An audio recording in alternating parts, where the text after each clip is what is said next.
May 18th. Psalm 75. For the choir director, a psalm of Asaph, a song to be sung to the tune, Do Not Destroy. We thank you, O God. We give thanks because you are near. People everywhere tell of your wonderful deeds. God says, at the time I have planned, I will bring justice against the wicked.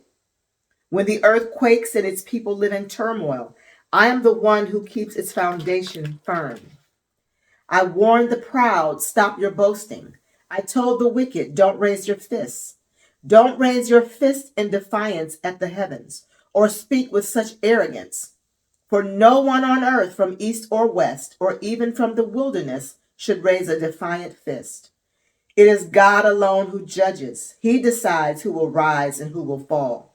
For the Lord holds a cup in his hand that is full of foaming wine mixed with spices. He pours out the wine in judgment, and all the wicked must drink it, draining it to the dregs. But as for me, I will always proclaim what God has done. I will sing praises to the God of Jacob. For God says, I will break the strength of the wicked, but I will increase the power of the godly. Psalm 76. For the choir director, a psalm of Asaph, a song to be accompanied by stringed instruments. God is honored in Judah. His name is great in Israel. Jerusalem is where he lives. Mount Zion is his home. There he has broken the fiery arrows of the enemy, the shields and swords and weapons of war. You are glorious and more majestic than the everlasting mountains. Our boldest enemies have been plundered. They lie before us in the sleep of death. No warrior could lift a hand against us. At the blast of your breath, O God of Jacob, their horses and chariots lay still. No wonder you are greatly feared. Who can stand before you when your anger explodes? From heaven you sentenced your enemies. The earth trembled and stood silent before you. You stand up to judge those who do evil, O God, and to rescue the oppressed of the earth. Human defiance only enhances your glory, for you use it as a weapon.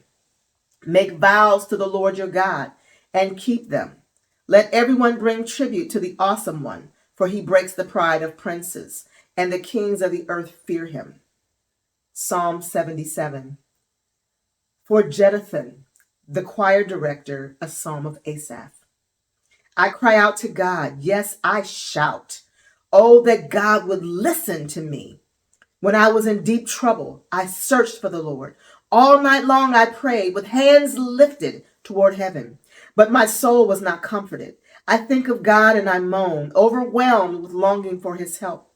You don't let me sleep. I am too distressed even to pray. I think of the good old days, long since ended, when my nights were filled with joyful songs. I searched my soul and pondered the difference now. Has the Lord rejected me forever? Will he never again be kind to me? Is his unfailing love gone forever? Have his promises permanently failed? Has God forgotten to be gracious? Has he slammed the door on his compassion? And I said, this is my fate. The Most High has turned his hand against me. But then I recall all you have done, O Lord. I remember your wonderful deeds of long ago. They are constantly in my thoughts. I cannot stop thinking about your mighty works. O God, your ways are holy. Is there any God as mighty as you? You are the God of great wonders. You demonstrate your awesome power among the nations. But by your strong arm, you redeemed your people, the descendants of Jacob and Joseph. When the Red Sea saw you, O God, its waters looked and trembled. The sea quaked to its very depths. The clouds poured down rain. The thunder rumbled in the sky. Your arrows of lightning flashed. Your thunder roared from the whirlwind. The lightning lit up the world. The earth trembled and shook. Your road led through the sea, your pathway through the mighty waters, a pathway no one knew was there. You led your people along that road like a flock of sheep, with Moses and Aaron as their shepherds. Psalm 78, a psalm of Asaph. O my people, listen to my instructions. Open your ears to what I am saying. For I will speak to you in a parable. I will teach you hidden lessons from our past, stories we have heard and known, stories our ancestors handed down to us. We will not hide these truths from our children. We will tell the next generation about the glorious deeds of the Lord, about his power and his mighty wonders. For he issued his laws to Jacob. He gave his instructions to Israel. He commanded our ancestors to teach them to their children, so the next generation might know them, even the children not yet born, and they in turn will teach their own children. So each generation should set its hope anew on God, not forgetting his glorious miracles and obeying his commands. Then they will not be like their ancestors, stubborn, rebellious, and unthankful, refusing to give their hearts to God.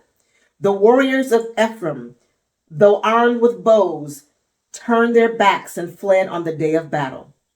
They did not keep God's covenant and refused to live by his instructions.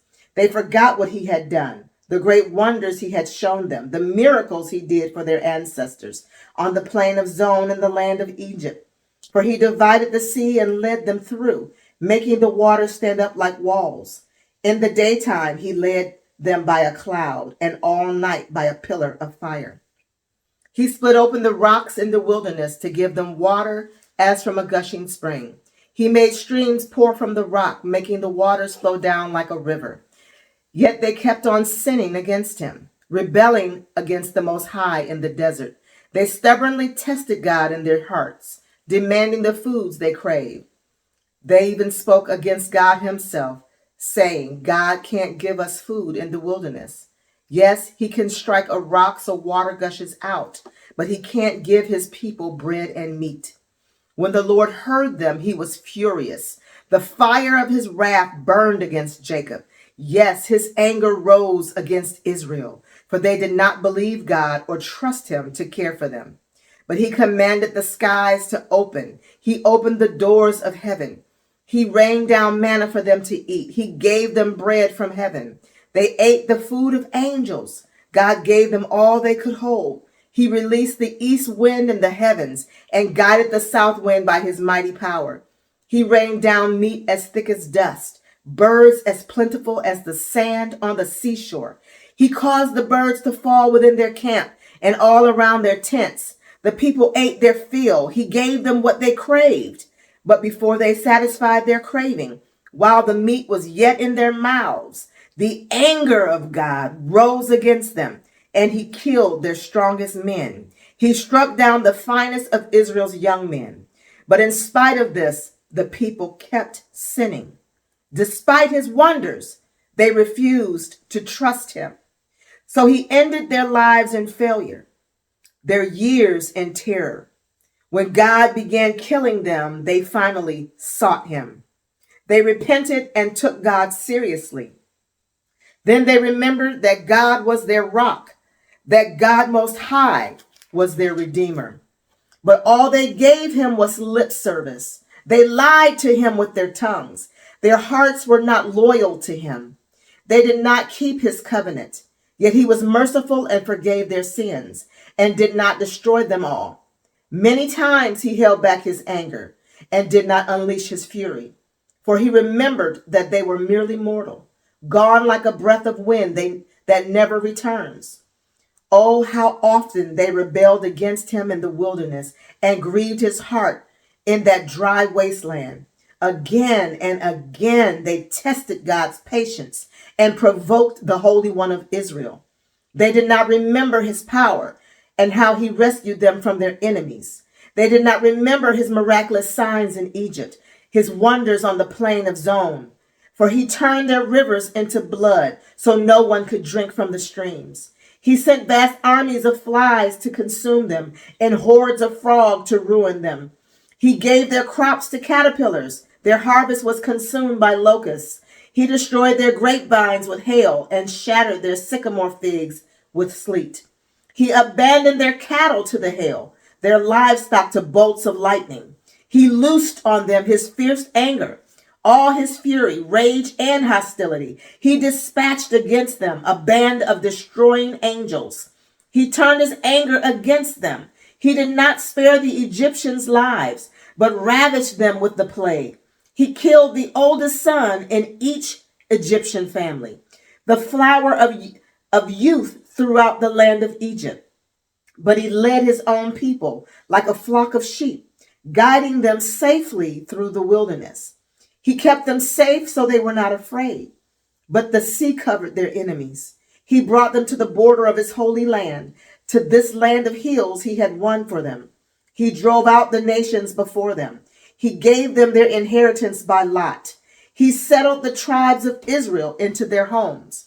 But they kept testing and rebelling against God Most High. They did not obey his laws. They turned back and were as faithless as their parents. They were as undependable as a crooked bow. They angered God by building shrines to other gods. They made him jealous with their idols. When God heard them, he was very angry, and he completely rejected Israel. Then he abandoned his dwelling at Shiloh, the tabernacle where he had lived among the people. He allowed the ark of his might to be captured. He surrendered his glory into the enemy hands. He gave his people over to be butchered by the sword because he was so angry with his own people, his special possession. Their young men were killed by fire. Their young women died before singing their wedding songs.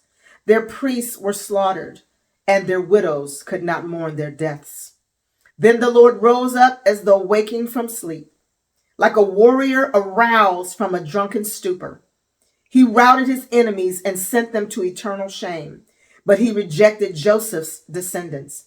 He did not choose the tribe of Ephraim.